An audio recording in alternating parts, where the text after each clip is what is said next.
আসসালামু আলাইকুম প্রিয় দর্শক, আজকে সকাল থেকেই সোশ্যাল মিডিয়ার মাধ্যমে বেশ কয়েকটা ভিডিও আমার চোখে পড়ছিল এবং সেই ভিডিওর সঙ্গে কিছু কমেন্ট। আমি ধরে নিচ্ছি সোশ্যাল মিডিয়ার কমেন্টগুলো অনেক সময় একটু বাড়াবাড়ি থাকে, কিন্তু ভিডিওগুলো তো মিথ্যা কথা বলছে না। তো দেখলাম এই ভিডিওগুলোতে মার্কিন বিমান বাহিনীর একটা এয়ারপ্লেন, একাধিক এয়ারপ্লেন, এবং তার সঙ্গে একটা ভিডিও দেখলাম ওখানে একজন লোক চট্টগ্রাম এয়ারপোর্ট থেকে দুবাই যাচ্ছে। উনি বলছিলেন যে আমি দুবাই যাচ্ছি, আমি এয়ারপোর্টে ইউএস এয়ারফোর্সের এইগুলো বিমানগুলো দেখছি এবং লোকগুলি নামছে এবং এয়ারপোর্টে তারা তাদের মালামাল নিয়ে যাচ্ছে, হোটেলে উঠছে। এই সমস্ত খণ্ড খণ্ড খণ্ড খণ্ড অনেকগুলি ভিডিও আমি দেখলাম এবং সেই সঙ্গে অনেকে ভিডিওতে পাশে যে কমেন্টগুলো করেছেন সেই কমেন্টগুলো তারা এই ধরনের মন্তব্য করেছেন যে বহুদিন ধরে বলা হচ্ছিল যে আমাদের চট্টগ্রাম এলাকার সেন্ট মার্টিন এলাকায় এই এলাকাগুলোতে মার্কিন সেনাবাহিনীর একটা অবস্থান থাকতে পারে এবং এ ধরনের কিছু একটা হচ্ছে কি না, এ ধরনের কথা সেখানে লেখা ছিল। দেখুন, স্পেকুলেশন তো অনেক কিছুই থাকে।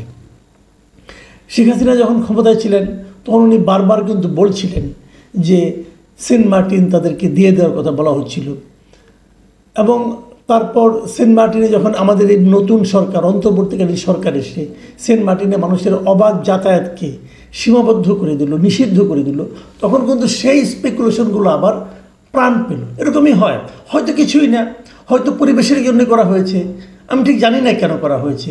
এত বছর তাহলে পরিবেশ নষ্ট হচ্ছিল বোধ হয়, রিজওয়ানা হাসান এসে পরিবেশকে উদ্ধারের জন্য লেগে গেলেন। ওখানকার মানুষের জীবনযাপন কেমন হলো, তাদের কষ্ট বাড়লো কি কমলো, এগুলো নিয়ে কোনো আলোচনা কিন্তু নাই।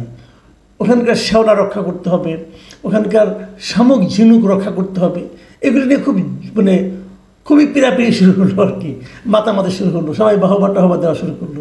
যাক, এগুলো হতে থাকলো, কিন্তু মানুষ কিন্তু এর সঙ্গে মিলিয়ে আগের যে স্পেকুলেশন অথবা আগের প্রধানমন্ত্রীর যে বক্তব্য সেগুলোর সঙ্গে কিন্তু মিলিয়ে নানা ধরনের কথা কিন্তু তারা বলা শুরু করলো এবং এই যে বলা বলি এটাকে কেউ কিন্তু ক্লিয়ার করলো না। এবং তার মধ্যে মাঝখানে আবার শুনলাম আমাদের এক নিরাপত্তা উপদেষ্টা ছিলেন, আছেন এখন, উনি খুব পাওয়ারফুল লোক, উনি আবার মানবিক করিডোর দেওয়ার কথা বললেন, সেটা নিয়েও নানা আলোচনা হলো। আমরা বারবার দেখছি যে বিষয়গুলো নিয়ে সবচেয়ে বেশি আলোচনা হচ্ছে সেদিকেই যেন, যেগুলো নিয়ে সবচেয়ে বেশি সন্দেহ আসছে সেগুলোই যেন এই সরকারের সবচেয়ে আগ্রহের ব্যাপার।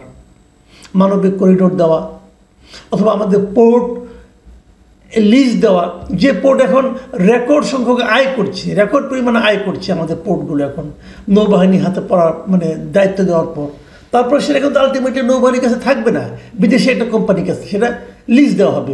এই লিজ কিভাবে দেওয়া হলো, এটা কি কোনো টেন্ডারের মাধ্যমে হয়েছে, এটা কি আন্তর্জাতিক কোনো প্রতিযোগিতার মাধ্যমে হয়েছে, এই সমস্ত প্রশ্ন কেউ করছেও না, কেউ উত্তরও দিচ্ছে না, কিন্তু দেওয়া হবে এটা নিশ্চিত থাকেন আপনি, হয়তো নভেম্বর থেকে দেওয়া হচ্ছে।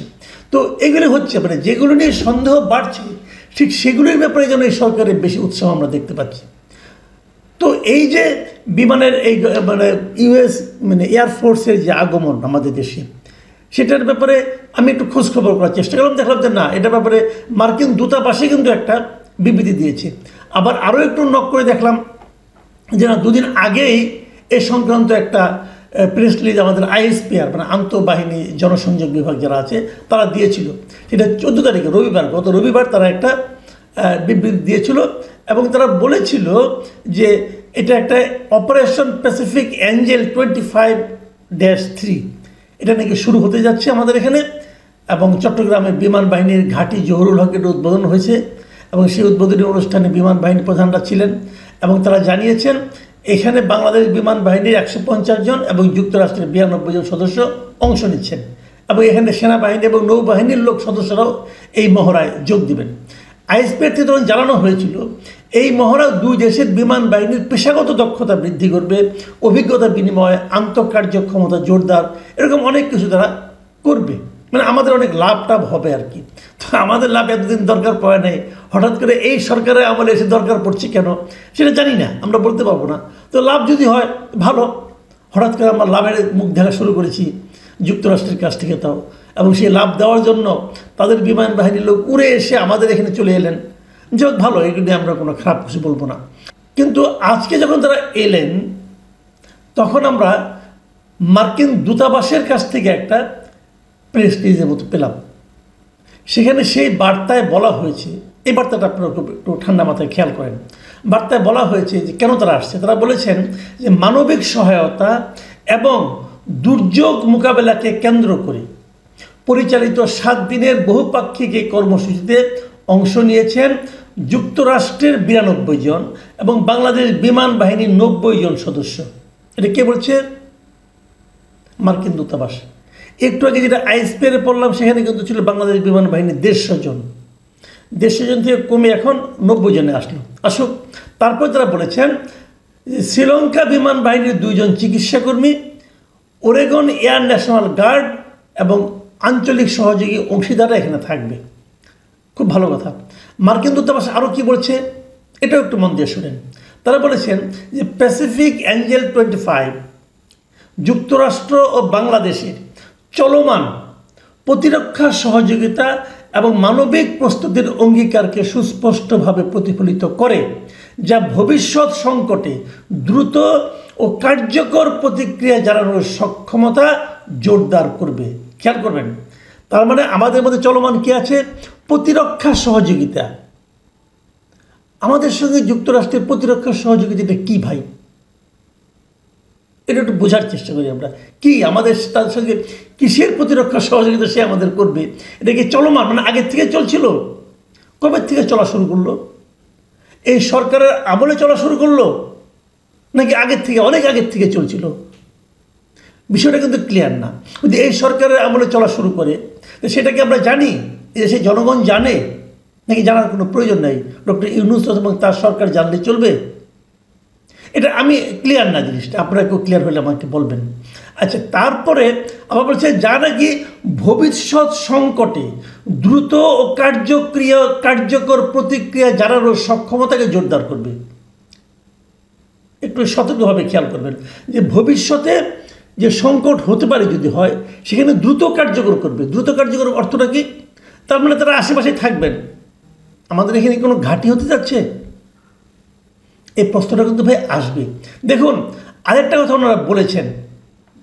ওনারা বলেছেন যে বাস্তবসম্মত সংকটের অনুকরণে করা এই মহড়া অংশীদার দেশগুলোর প্রাকৃতিক দুর্যোগ মোকাবিলার সামর্থ্য বৃদ্ধি করে, আঞ্চলিক সহনশীলতা গড়ে তোলে এবং এখান থেকে খেয়াল করেন, এবং ইন্দো প্যাসিফিক অঞ্চল জুড়ে দীর্ঘমেয়াদী নিরাপত্তা সহযোগিতাকে সুদৃঢ় করে।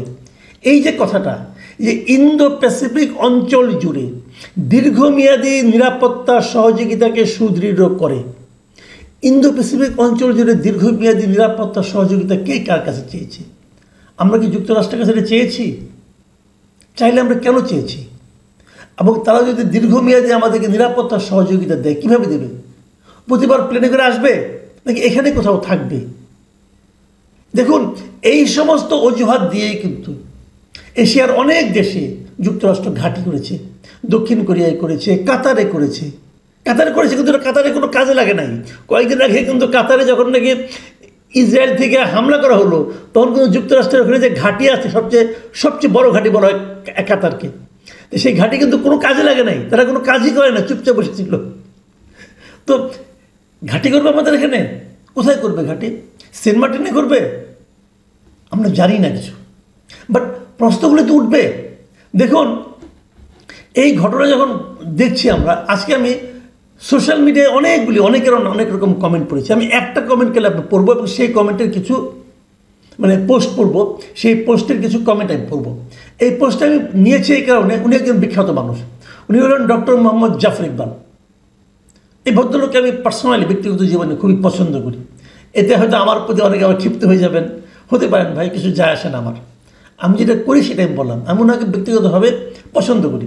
উনি একটা পোস্ট দিয়েছেন, স্ট্যাটাস দিয়েছেন। উনি লিখেছেন, সেন্ট মার্টিনে মার্কিন রণতরী, মার্কিন ঘাঁটি প্রস্তুত হচ্ছে, এখন সার্বভৌমত্ব কোথায় গেল? এটা হলো ডক্টর মোহাম্মদ জাফর ইকবালের একটা পোস্ট। এই পোস্টটা আমি যখন নিয়েছি, যদি পোস্টটা দেওয়ার 6 ঘন্টা পরে এটা আমি ওখান থেকে কপি করেছি। এই 6 ঘন্টার মধ্যে এখানে 16,000 লোক রিয়েক্ট করেছে এর মধ্যে সবই হয় লাইক অথবা তারা মানে আপনার উদ্বেগ প্রকাশ করেছে। আর সেখানে 1700 কমেন্ট পড়েছে, 2100 শেয়ার হয়েছে এই পোস্টার। এবং এই পোস্টের পরে আমি এখানে দেখতে পাচ্ছি কয়েকজন কমেন্ট করেছেন। আমি দুটা কমেন্টকে বলবো, আপনার তিনটা কমেন্ট আপনাদের পড়ে শোনাবো।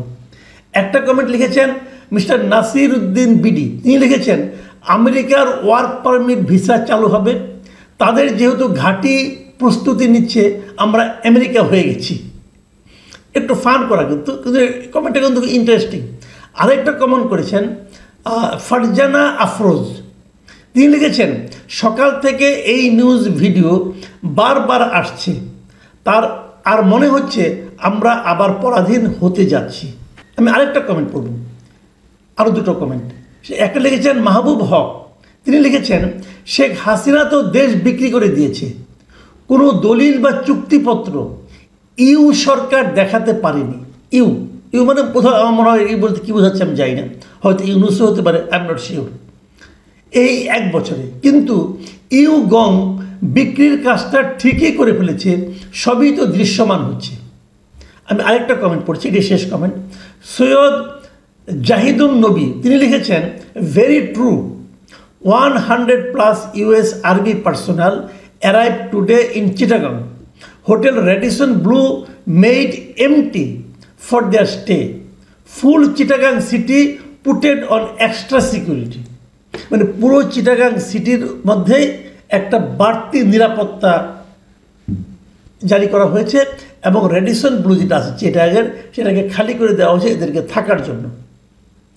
দেশে কি এখন সে ধরনের কোনো মারাত্মক সিচুয়েশন উপস্থিত হয়েছে যেমনভাবে একটা 5 স্টার হোটেলকে খালি করে তাদেরকে রাখতে হবে এবং চিটাগাং সিটিতে বাড়তি নিরাপত্তা করতে হবে? কেন? আসলে হচ্ছেটা কি? হয়তো কিছুই হচ্ছে না, আমি জানি না কি হচ্ছে, কিন্তু আমি এটুকু অন্তত তোমাকে বলতে পারি মানুষের মধ্যে একটা সন্দেহ তৈরি হয়েছে, মানুষ আতঙ্কিত বোধ করছে। এবং এগুলো হয়তো কিছুই হতো না, কিন্তু মানুষ মেলানোর চেষ্টা করছে যে আগের সরকার প্রধান যে আশঙ্কাগুলি প্রকাশ করেছিল সেই আশঙ্কাগুলি কি বাস্তবায়িত হতে যাচ্ছে?